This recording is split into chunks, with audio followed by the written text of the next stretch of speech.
Union africaine et européenne qui a eu l'année dernière, comment on peut décaisser le montant annoncé, mais surtout aussi, on a abordé tous les sujets que l'Afrique est en train de confronter, que vous savez tous. Donc quand même, on a fait un très bon débat et puis on s'est convenu qu'il va falloir voir un peu le mécanisme pour décaisser l'argent qui est avancé, pour qu'on puisse bénéficier, capitaliser. Et je pense que ça s'est très bien passé. Maintenant, c'est à nous d'assurer la suite. En tant que les Comores ont occupé la présidence de l'Union africaine et vous succèdez donc. Quel est votre avis ?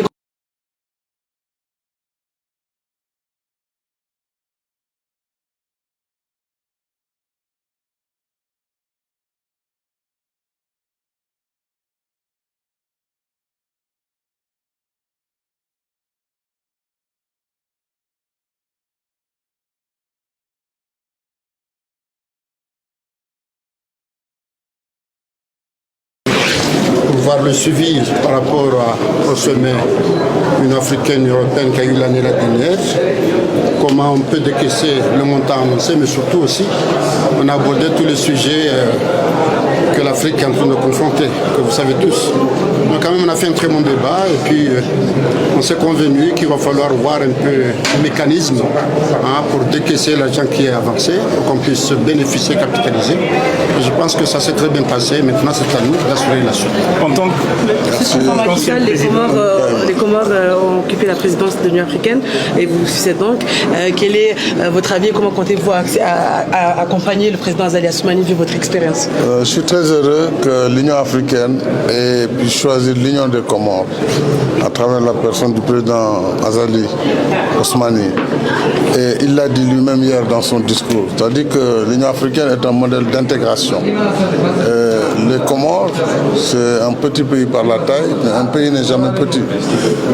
C'est un homme d'expérience, mais surtout un homme de volonté. Et il n'y a aucun doute à mon niveau qu'il va avec brio, en tout cas, conduire cette présidence de l'Union africaine. Et nous tous, nous serons derrière lui pour être ses conseillers, ses amis, comme les autres l'ont été avec moi, pour que ce mandat, qui est un mandat de l'Union africaine, qui honore l'Union des Comores, soit une réussite.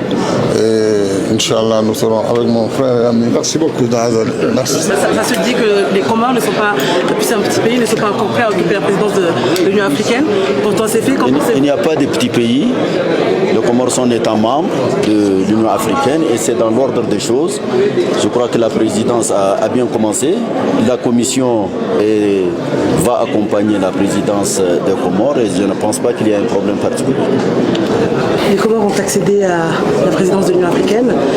Vous avez toujours été des partenaires efficaces des Comores. Comment comptez-vous accompagner cette présidence? Bien, je veux féliciter chaleureusement le président des Comores et l'ensemble de la population pour cette importante responsabilité. Et l'Union européenne va travailler très étroitement avec l'Union africaine, avec l'équipe du président des Comores également pour en faire un succès. On a un agenda commun. On souhaite travailler pour plus de développement économique. On va travailler aussi pour plus de sécurité, pour la paix. On a eu aussi un bon débat sur les questions migratoires et je crois qu'on a trouvé le chemin avec d'une part une alliance contre des groupes criminels qui font du trafic d'êtres humains, qui quelque part abusent de la misère et du malheur, et on doit aussi ouvrir des chemins légaux de migration. C'est ça, à mon avis, la bonne approche. Et puis on a évoqué aussi des sujets très concrets comme la souveraineté alimentaire, comme les questions de santé, les questions d'infrastructure. On a passé en revue l'agenda Union africaine, Union européenne à rythme régulier. On va se voir sur le plan politique pour s'assurer que le suivi opérationnel est fait. Ce qui compte, c'est qu'il y ait des résultats, qu'il y ait de l'action et que les populations en Afrique et en Europe puissent voir les effets positifs de ce partenariat.